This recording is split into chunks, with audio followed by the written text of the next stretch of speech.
কেমন আছে? আচ্ছা, আমরা যারা ভিডিও বানাই তাদের জন্য ব্যাকগ্রাউন্ড মিউজিক কিন্তু অনেক ভূমিকা রাখে।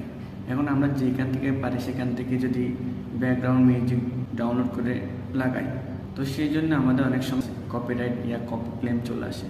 কিন্তু আমরা ওইটা না আসার জন্য কি করতে পারি? দুইটা ইউজ করতে পারবো। ফার্স্ট হচ্ছে ফেসবুক, সেকেন্ড হচ্ছে ইনস্টাগ্রাম। ইউটিউব ইউজ করলে কপিরাইট আসতে পারে, আসতে না পারে, এটা কিন্তু কনফার্ম না। কিন্তু ওই দুইটাতে ইউজ করলে আমরা কোনোভাবেই কপি ক্লেম বা কপিরাইট স্ট্রাইক কোনোটাই আসবে না। এখন আমরা সেটাই আজকে দেখব। চলুন তাহলে শুরু করা যাক। ফার্স্টে আমরা ক্রোমে যাব। আমরা ফেসবুক স্টুডিও চার্জ দিব।